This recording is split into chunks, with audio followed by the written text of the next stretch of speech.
This is John Nugent. I'm Ron Peters. And I'm Sam Long. Welcome to the After Class Podcast.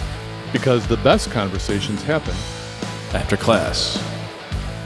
Thanks for joining us in another episode of the After Class Podcast. We're glad to have you along.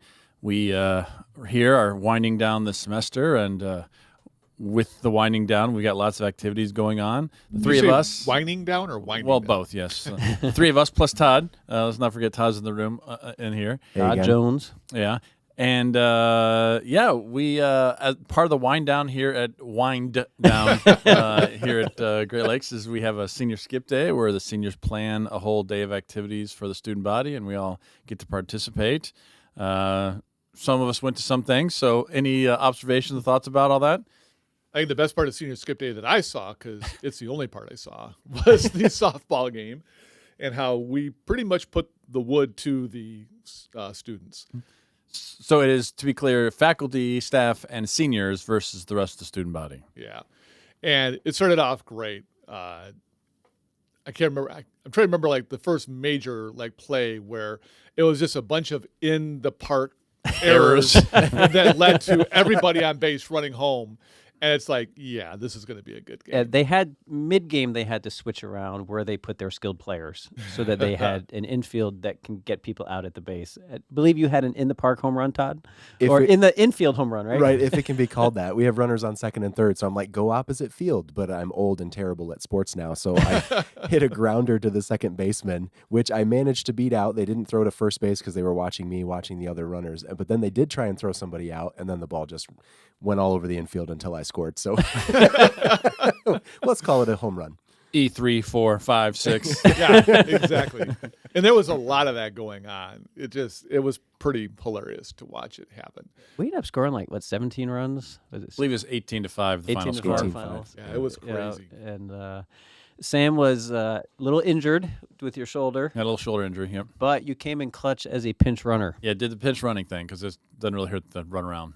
That's about all I'm good at anyway when it comes to softball. So. And that worked great for me because I can play the field and I can bat, but I can't run around the bases.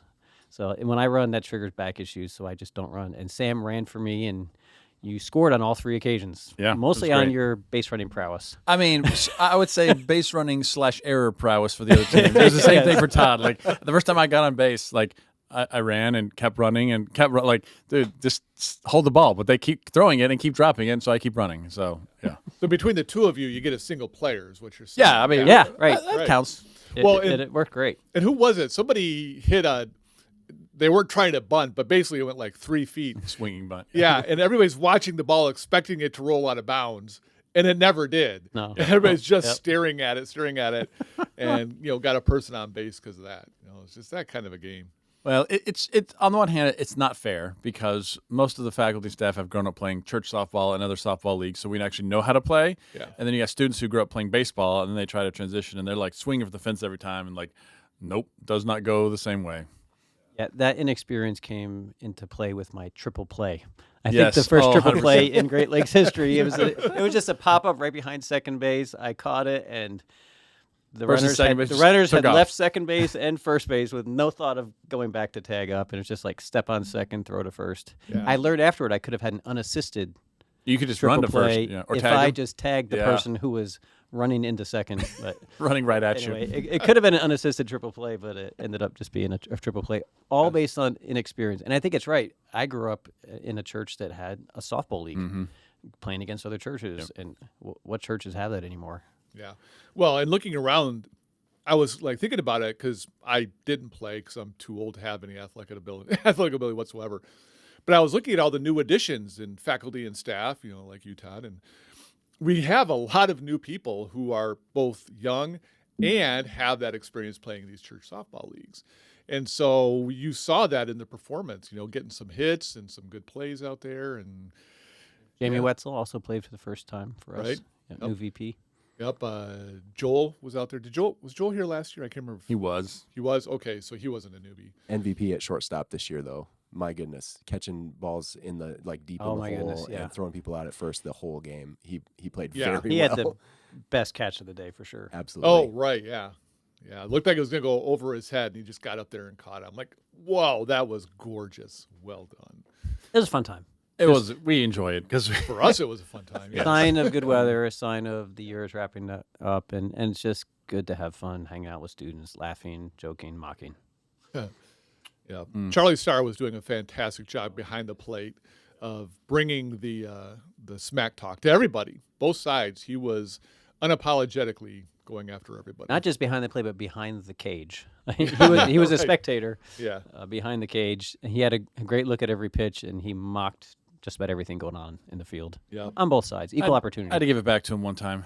Oh yeah. It was one of your hits yours or Greg, and I got to second. They're like, oh really? You only got 2 bases out of that? I said, would you have made it even half the way, Charlie? Fair enough. Okay. Yeah. Well, and then we had a great lunch too because Brian was grilling burgers and Greg was doing corn and we had other stuff. And so lunch was really good. After lunch, I was grading, so I have no idea what happened after that. Like, did you guys participate in afternoon activities? I went to the zoo. Did not make it to the skating rink. I heard the skating rink was fun, but that's okay that I didn't fall down on the skating rink. I'm okay with not falling there. So. Bust your coccyx. But it was a good day all around. Fun for students. Just take a break as we get into the final home stretch, and we'll be done. We'll talk about that in future episodes, the end of our semester. Meantime, we will continue with our series on spiritual disciplines, led by guest podcaster Todd Jones. Yeah, we're continuing the outward disciplines. They all happen to start with S, as we sort of realized this morning as we're working our way through. So the next one on the docket for us is solitude. And we made a big deal last time about how we engage with the definitions, and that's definitely a big part of how we're working our way towards understanding what these disciplines are and then how to practice them. I would argue this is another pretty strong week that Foster has a couple really good definitions, but it's important to note there are 2 of them. So let's begin with his first one that he supplies. Foster says that solitude is not simply being alone, but the intentional withdrawal from human interaction to be alone with God. I love that. Go ahead. I mentioned way back at the beginning how meditation just comes very natural for me. It's just like my natural state. I would put solitude right up there with it. That there's nothing in life that brings joy to my life like solitude.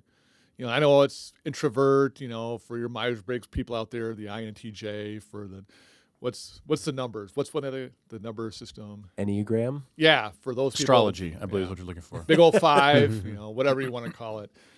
Solitude is glorious. I don't get enough alone time.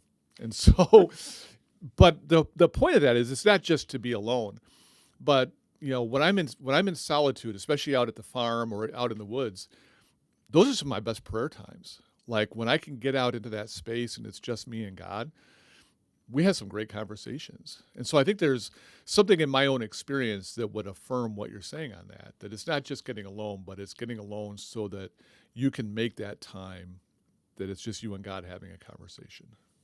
Yeah, I think there's 2 parts of his definition that are really important to highlight. The first is intentional withdrawal. Sometimes people are alone because people don't like them.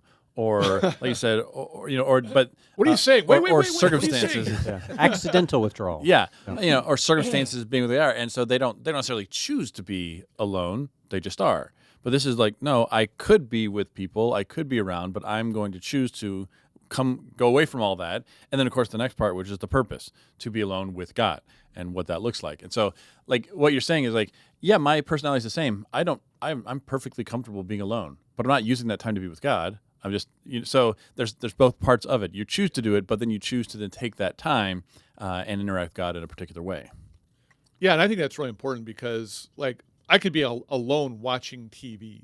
Sure. I could be alone playing golf on the golf course. Like, there are so many things that I could do by myself, and I might enjoy it, but there are a lot of these things that I have incorporated in my life, not merely because I like them, because I do like them, but because they create the opportunities that you're describing, Todd. That, when I'm working in my garden or if I'm just sitting out in the woods or going for a walk, I know that God and I can have that time together. And I don't have the distractions of swinging a golf club or watching TV or something. And so there's something very intentional about that kind of solitude that I really, really like. You want to get into the other definition yet? Or my comment is equally relevant to both of them and maybe accentuated more in the second one. Sure. Yeah, let's keep things moving because I think that this is a nice complement to the first definition. So we'll get them both out there. His second definition for solitude: solitude is more a state of mind and heart than it is a place. You want to make those So comments? now we're looking at you, John. Yep. because you got something good to say. You know,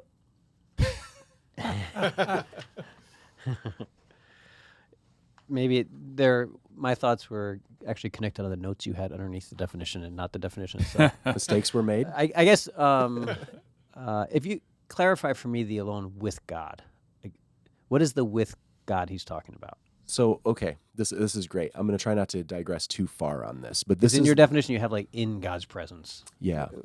Yeah, this is the point at which we really start to notice the overlap, the pronounced overlap between lots of the spiritual disciplines. It's been there all along, meditation and prayer and fasting and prayer. We've talked about the overlap a few times, but solitude in a lot of ways is a discipline that enables other disciplines. And I think that this is a similar way of describing communication. As my definition going back to the prayer week was, prayer is communication with God. Can you do things that God's not aware of? The answer is no. You can't like do things and have God go, oh, I didn't realize that was going on.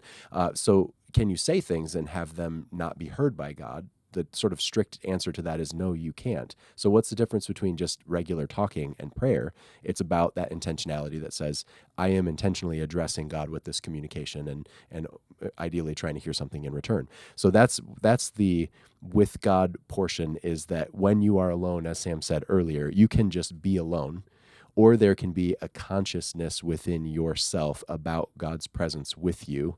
And once you are engaging with that awareness, now you're pursuing solitude as a discipline. That'd be what I would say. Got you. Yeah, I wonder. I'm not sure I'd want to limit solitude to be alone. When I think of alone with God, now I'm using this time to interact, which would then make it kind of prayer, right? Like it's prayer. I'm talking to God. I want to hear His voice. Is there a place in this for like I want to be in solitude in God's creation, right? Just like in nature, where I'm getting alone, I'm getting away, I'm able to organize my own thoughts, my own life, reflecting on things in the context of God's good creation. Does it become a spiritual discipline once I start praying in the midst of doing that, or is that alone time, the reset, the rejuvenation, the getting away in creation, does that qualify as with God, I guess? Are you asking me specifically? Yeah. I mean, and Turbot Foster, I don't know how he develops this one. Sure. I think that it does. And I'm reminded again of some of the conversation we had in our last podcast recording. Having a lawnmower because lawns need to be mowed is kind of a reality of a person who owns a lawn. If you are using that time to mow the lawn in order to pray while you're doing this other task, that's just a very different experience of the exact same task than if you're just like, I don't know, even just disengaged entirely, listening to music or not having any conscious thought at all, and just letting the mower do its thing.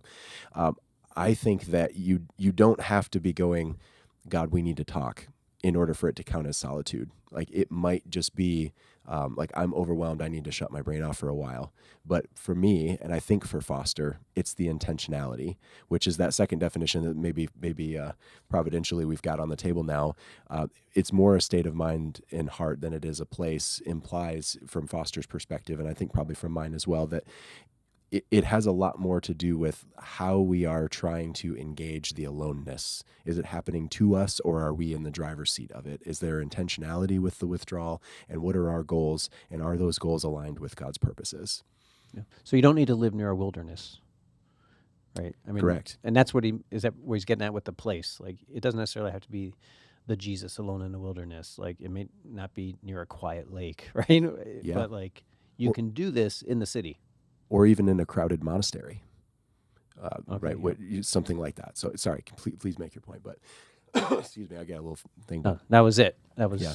It was me trying to unpack the point I think he's trying to make about a state of mind, because you won't always have the place that that Ron wants to get away to near his parents' property, where it is alone, still, silent, the wind, the ripples of the water.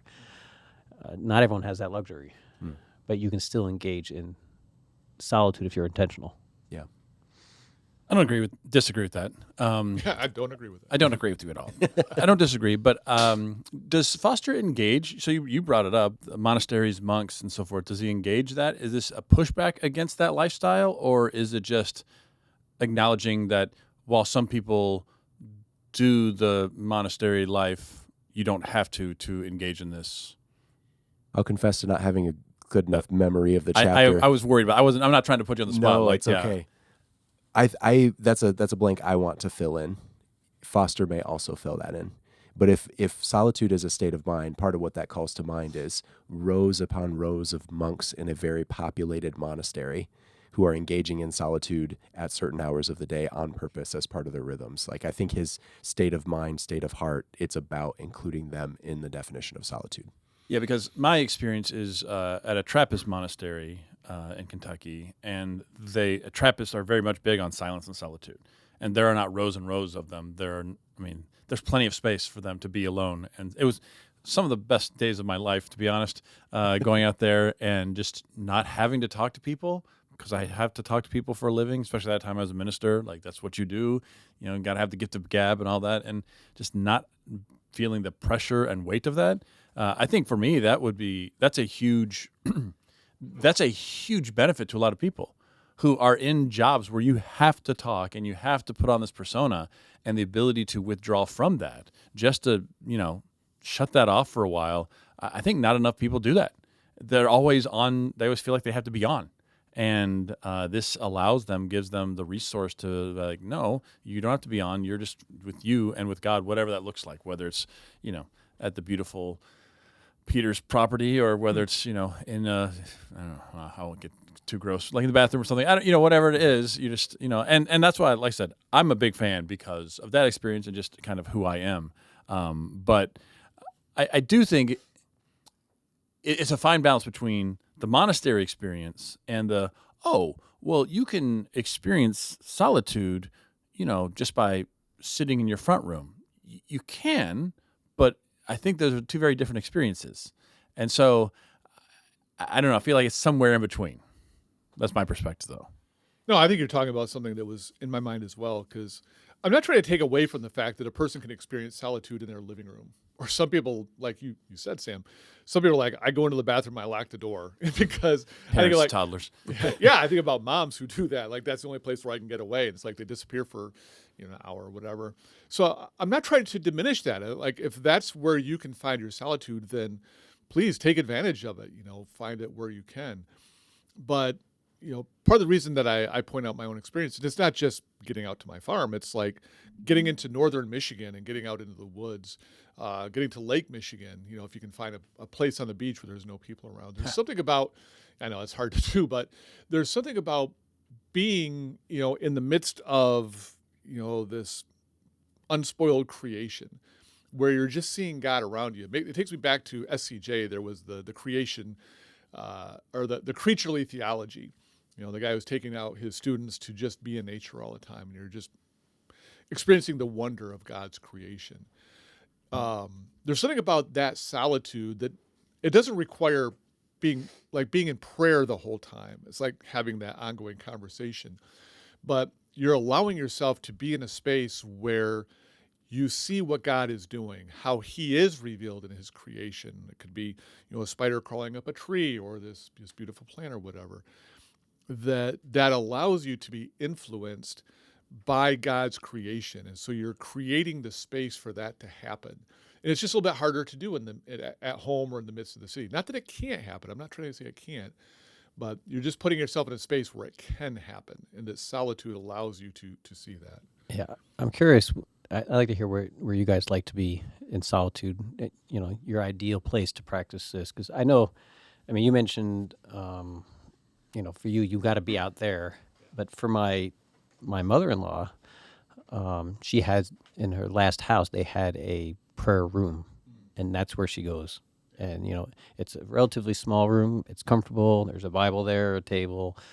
But on the wall, she has scripture verses or prayers. And, for her, that was a powerful place of solitude. Yeah. For me, it would have been really claustrophobic. I would have had a hard time right? Yeah. Experiencing solitude there. But for me, it's bodies of water.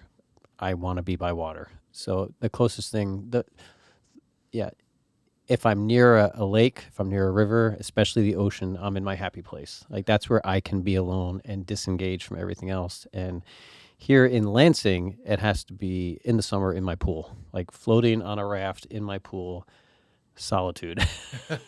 Yeah. And that to me is my ideal kind of solitude location. I don't know. The more I think about like what you're saying, Ron, like you think to yourself, okay, I'm gonna get away from things, so I'm gonna go up to the park and take a walk. Well, without a doubt, you're gonna encounter someone, and then you gotta like nod and be a good Acknowledge their person, presence, yeah. and so like that doesn't do it for me because you still are around people. Visiting my parents, my wife's parents up in Kalkaska, like I take my dog for a walk every morning, regardless of where I'm at, and their place is amazing because it's just I will not see anyone, right? Yep. And I'm just in God's creation, me and my dog, and my dog's off chasing things, and I'm just walking. So like that's a nice spot for me. So I think me is more wildernessy, just as far away from people as as possible. But for me, it highlights the difficulty of it all. Like Yeah. on the one hand, getting away is ideal, but as you say, John, not everyone has that possibility. Like where am I going to go around here? Like that doesn't have people, or that's like my property I can actually go on. A room in your house, they're distractions. See, that's the tough thing about doing it at your house because you're sitting there, but then like, oh shoot, I got to do this, And for me, it's hard to get away from that to spend time in God's presence because of all the things that are constantly weighing down. So for me, it's wilderness is a short answer to your question. With the long other stuff. Long answer to the short question.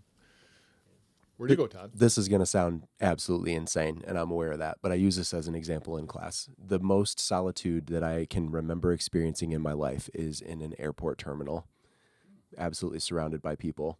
Because for whatever reason, just the structure of my life for the last about decade and a half, there have been a lot of demands on my time. When I am in an airport, I am accomplishing exactly one thing. I am waiting until it's time to get on the plane so that I can go to another place. I can't think of a time that I've been in an airport in the last decade and not fallen asleep in the terminal.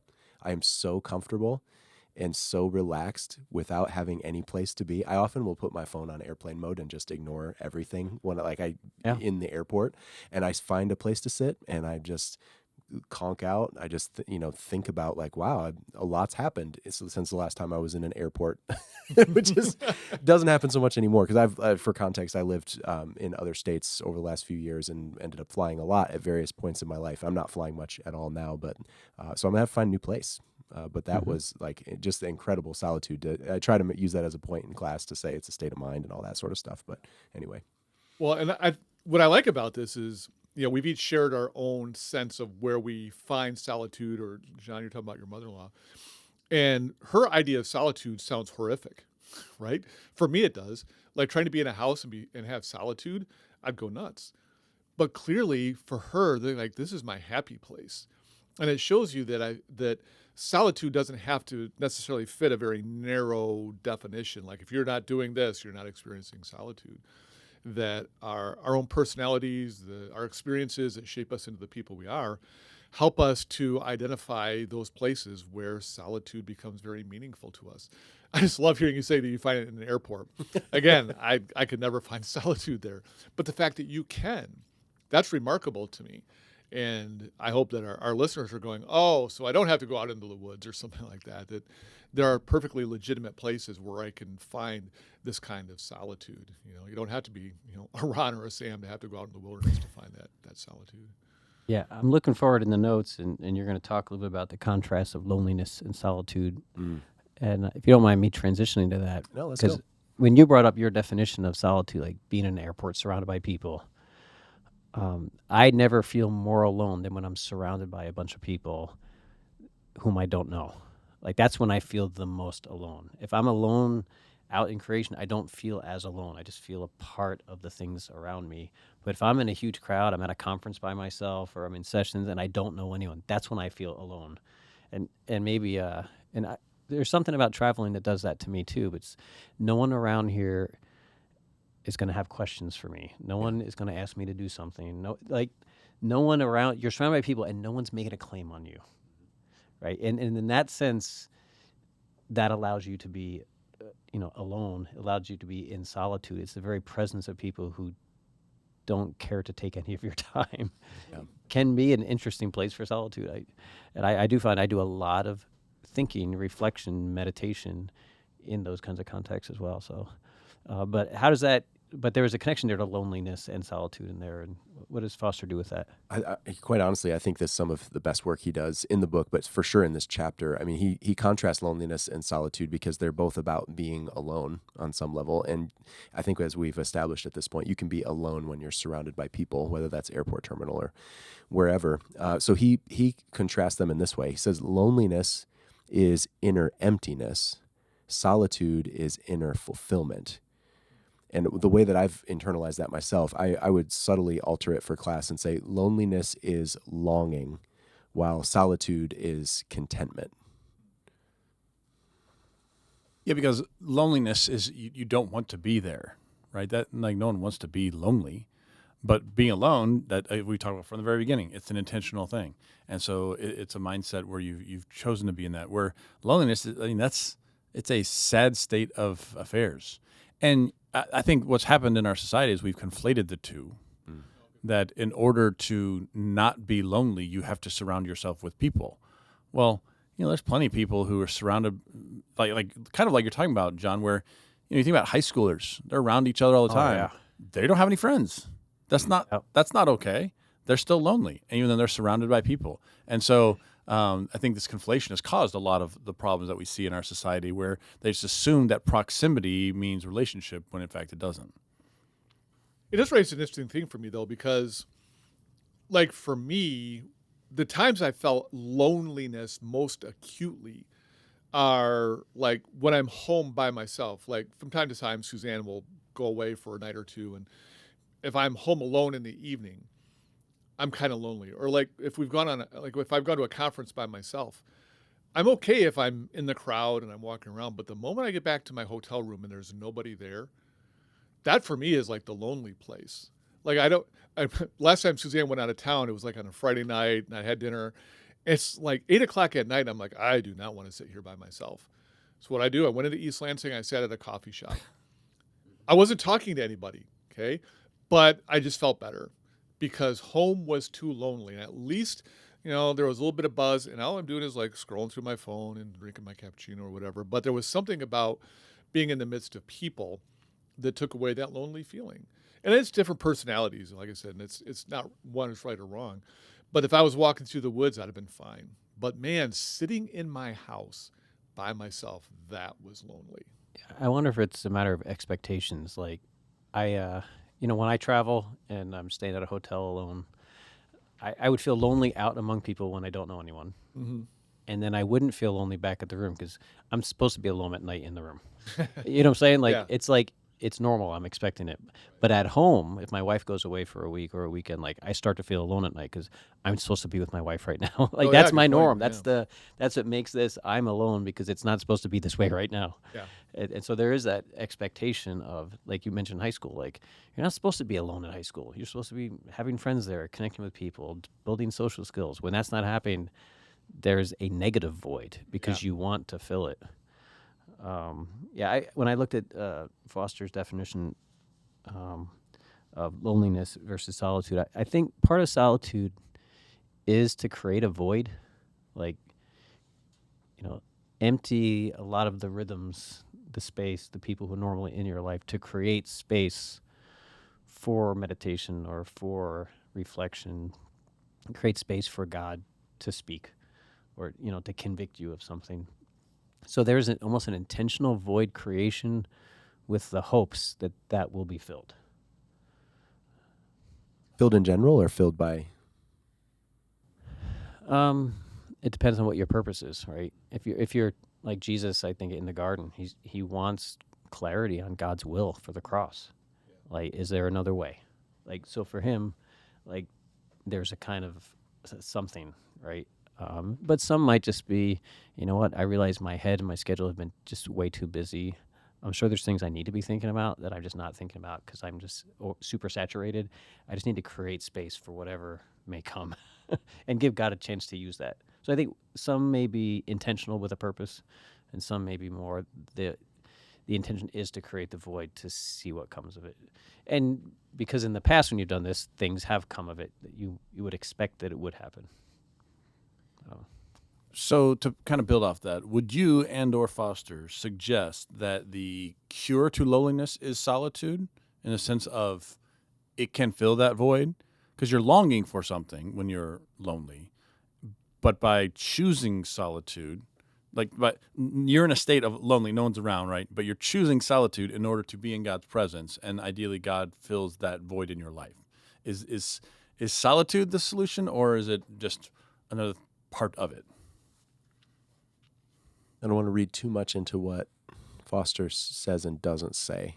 Sure. I think he's got a fairly high view of the church for a person who was writing right in the midst of the rugged individual Christianity era, kind of the mid to late 80s. I think he has a high view of community. I think that's going to come out in the corporate disciplines when we get there. So I would think that if we had him sitting here as a fifth member of the conversation, we said, hey, what do you do about loneliness? I would suspect he would say something like, go make meaningful relationships. But I also think you're onto something too, that he wants to show solitude as a kind of solution to loneliness, that it's not like, it's just a mindset. You're just thinking wrong. You're by yourself, but that's actually a good thing. It's not self-talk, trick yourself into, believing that this is actually good when it's not good, because loneliness is not a good state. And he wants to affirm that loneliness is not the intended state for humans to operate in. But solitude is a kind of solution to that, in the sense that in solitude, you're recognizing a reality that you're not actually alone, that God is with you, and you're inviting God into that space, or you're sort of imagining, like I suspect Ron would, I'm going to a space I know God is, the beauty of creation, like I'm not alone, I'm together, this is togetherness, it's me and God right now. I think he would view that as a kind of solution as well. Mm-hmm. Do you think it's I'm just thinking like again, going back to like me or Sam, where we're just like, yeah, we're alone and we're happy, like it's not bothersome. But I know people for whom, when they're alone, they just feel agitated. Like I need human interaction. For me or Sam, it would be, don't try to spend so much time by yourself. Embrace community. You need community. It's a part of who we are. Does the idea of solitude maybe speak more to people who feel like they need that human interaction, and when they're by themselves, they can't find sort of the serenity or the peace to say, well, there's a way you can think about this that takes you away from the loneliness to see you're not alone. God is there, and this is an opportunity for God to be able to speak to you, or reveal things to you in a subtle way.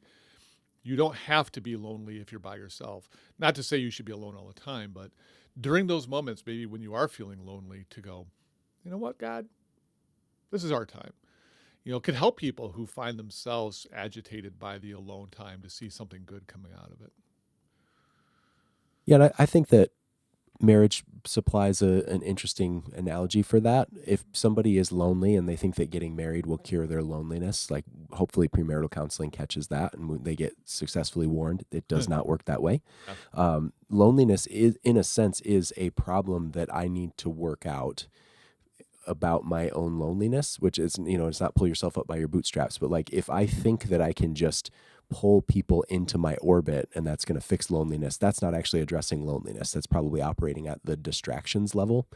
And so he wants, I think, to say you don't have to get stuck in loneliness. There's actual solutions. And one of the ways that you need to be thinking about time spent alone is that you're not alone. This could be solitude, but that's coupled with a host of other things too. Like none of us is trying to be reductive to Foster. We want to give him the benefit of the doubt as well. I think that he's proposing this as part of the solution. In the same way that we would say, hey, you don't get married to fix loneliness. He would probably not want to say, well, yeah, just go be alone more if you're lonely. And that, I don't think that would be a misunderstanding of how he's trying to appropriate solitude as well. Yeah, I think it's a multifaceted thing. On the one hand, we need to learn to be comfortable alone by ourselves, right? Be comfortable in God's presence, comfortable not around other people. Ron and I are fine with that.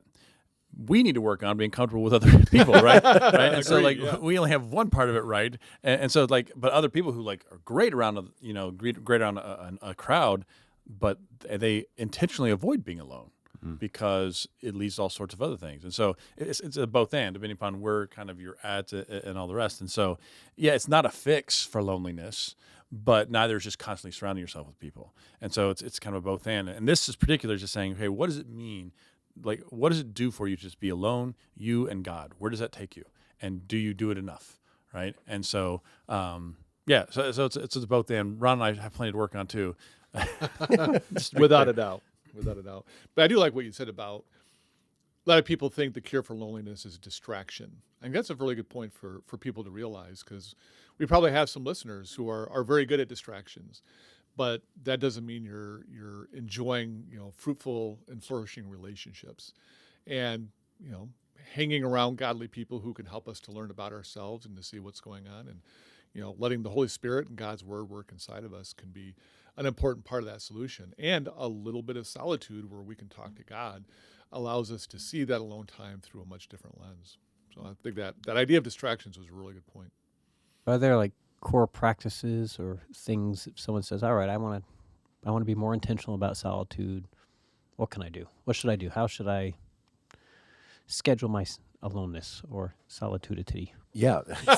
Solitude. That's great. I say in class all the time, theology is just about making up new words. So, theologian, ladies and gentlemen. I've got a couple practical, concrete suggestions, and then, well, I'll make those first, and then I want to make a shift with the time that we have left. So, the first one that I tell to students and I think is becoming an increasing problem for everyone, when you're standing in line or you find yourself caught in a scenario where you have, that colloquial expression, time to kill, leave your phone in your pocket. Do not pull it out and start scrolling through nothingness. Don't even in some cases, like, don't try and get caught up on email or whatever. Don't fill every waking moment with productivity or distraction. So try the next time you're standing in line somewhere, don't pull out your phone. Just be in line, look around, try and find God's presence somewhere in the midst of that. So small step. I would say that itself is its own discipline, but that's fine. Yeah. And we're dealing with levels of addiction and stuff. I mean, the phone, that's a huge can of worms. So anyway, hopefully they find out how hard that is, and that opens them up to other possibilities. So then similarly, when you show up to an appointment, ideally you are earlier on time, take in your surroundings, practice mindfulness instead of immediately resorting to picking up the magazines off the table that are there to distract you, or again, the phone. Whenever you find yourself in a place where you go, I could fill this time with something, try not. Create a void, as John shared earlier, and see what God fills that with. Then next, this is again another unique problem for college students who are living in dorms that are noisy and bustling. Consider developing some kind of a quiet place. That for college students, I suggest, if you have a car, you can just go sit in your car. Maybe not in the middle of winter, but right, find a quiet place. And then most importantly, like kind of the way that I would summarize all of these suggestions, be willing to leave your normal routine somewhere. You've developed a routine out of convenience or repetition, or even in some cases necessity, but be willing to leave that routine to get into a space that creates a new kind of mindfulness and awareness. Practical suggestions, those are the ones that I make. So we can kick those around, and then I've got another thing to throw out. I think those are helpful. I mean, the phone thing is obvious. I say it's obvious, not that I'm good at it, but yes, if you're not going to be able to withdraw if you're constantly being pulled back, right? And I agree with that. And the place is a big one. There are still lots of places in this world that you can get out to.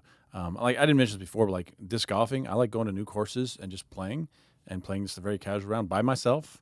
There are other people around, but we don't interact necessarily. Don't have to interact. So for me, that's another place of just getting out and around. And parks, there are places you just don't have to interact with people. Just get away from it all. I like the car idea also, but there's distractions there. So now I'm playing music, and now I'm doing this, and now I'm doing that, and it's like I like that if you have to, but it's tough to find a place where there are no distractions, or at least you can limit the distractions. For me, that's the big one. Is how can you limit distractions as much as possible? Yeah. The word that brings a lot of this together is tuning out or turning off the noise, right? So that you can think. And I resonate with what Sam said about playing disc golf. Like for me, I can't turn off the noise and just have nothing. That's very hard for me.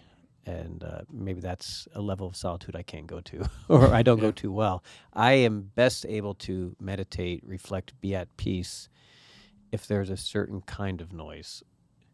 Like, it helps me to be listening to music, to be able to let my brain go. Like, if my brain's totally empty, my brain turns into active mode, thinking, problem solving. What do I have to do?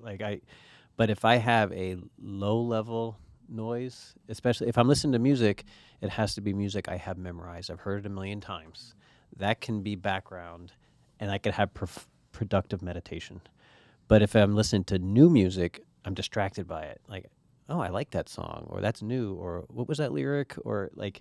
So to me, it helps to have something familiar to be able to focus, if that makes sense. And so, like disc golf, that just gives you you're on autopilot when you're disc golf. So then your brain can just like be thinking about and meditating on something else. Or maybe that's why I like the water, because there is a noise that's happening, that's familiar noise that doesn't attract your attention, but yet fills the void from complete emptiness and silence. So I don't know if that makes sense. And maybe some people, like, they need the total emptiness and silence. I have a hard time. I did that sensory deprivation tank. That was not peaceful solitude. It was too quiet. Yeah. Yeah, I've never done anything like that, but I think that you're right, because like true silence is really loud. It's if you're really in a silent place, it doesn't feel right. And it could be just nature noises. It could be like a stream or water or, birds or whatever. Like that's not true silence. There's some noise there. So, yeah, I think that allowing certain things to just create that state, it's like just enough distraction to where you're not getting caught up in your own thoughts, but it's not overwhelming you and creating, a bunch of, people screaming in your head, literally or metaphorically. And so, yeah, there's got to be there's just that optimal space, and people are going to create it differently. Like you said, John, for you, it's having that low level music. Our listeners can go, okay, what helps me to embrace that solitude without it being distracting? It's going to be different for everybody.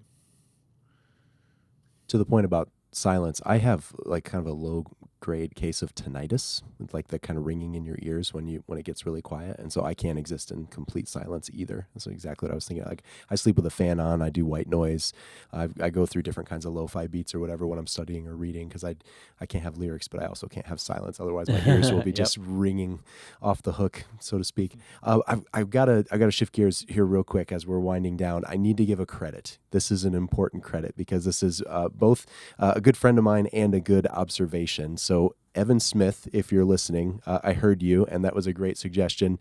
He heard the first episode of this series, and he said, do you remember that Richard Foster does not address Sabbath at all in the spiritual disciplines as he presents them? And I went, oh, yeah, I guess that's kind of true.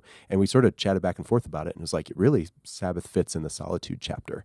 And so Sabbath is not something that we're going to cover specifically in this series, but it has been covered in this podcast, kind of on the theological level. So my interest here, thank you, Evan, who's adjunct professor here at the college and a colleague with me in the D-Min program at Emmanuel. He brought to our attention, I think, the necessary biblical discipline that's omitted from Celebration of Discipline as a book. What do you all think about practicing Sabbath in the context of solitude, or what's that relationship? Yeah, it's tough because on the one hand, Sabbath is, at least from an Old Testament perspective, is done communally. So it's hard to be much solitude there. But at the same time, they are kind of in solitude on their own, right? It's not a huge corporate gathering. There's, family in their home. But, of course, modern Sabbath practice is like, yes, you get away and you stop this and that and all the rest. And so I think there's going to what you're talking about breaking your routine. Sabbath does that. And so at least using that in some sort of connection to solitude seems somewhat appropriate. And I was thinking the same thing. There's nothing in the biblical, description of Sabbath to suggest that it's solitude. You're right. It's more of a communal thing. Excuse me. Sorry about that. But the one thing about Sabbath is that you have to say no to a lot of things. When you're embracing Sabbath, work and other commitments are just out the door during that time. And so it does create a situation where you can create some solitude. It's like I'm saying no to work and other things. I am going to go for a walk or sit in this one particular room or go off into the woods, and I'm going to experience some solitude time. So I think Sabbath creates an opportunity for you to experience solitude because of that saying no to other commitments without Sabbath requiring solitude to be Sabbathy. Mm-hmm. I don't think I have anything to add. That's it. I mean, if Sabbath is ceasing from labor, if that's the meaning of it, I mean, there's so many different meanings. Sabbath with a capital S, lowercase s, right? How we're using the term. But if we're talking about just rest, like God rested from his labors, we cease from our labors, that might be a prerequisite to being able to practice solitude. Yeah, because you're not practicing solitude at work. Like, that seems Right. like that's not happening. So it's got to be Yep. outside of those things. Oh, I've never had solitude here. Yeah. Oh, well, it's like we say, if we got any work done, we can't do it here. Yeah, You know, I've so never had. yeah, but I think generally speaking, when you think about Sabbath as a part of the rhythm, I think that'd be like, on one hand, we're talking about you need to break your routine. But on the other hand, what does it look like for solitude to become part of your rhythm and part of your routine? And so I think there's a way. There's something there about combining those ideas, and I don't know what it would look like, but it's possible. Foster's a big advocate of including healthy rhythms of withdrawal and return, rhythms of engagement with the world and engagement with God. These are specific quotes from his chapter. He like engagement with the world is like the mundane tasks that we do at our job. Those are important things. Those things have to get done. But a healthy rhythm includes setting those things down entirely so that we can go create a void and be with God and practice solitude. Yeah. All right. I guess that's Thanks, it. Todd. So thank you so much for joining in this episode of the After Class podcast. After class, because The best conversations happen. After class.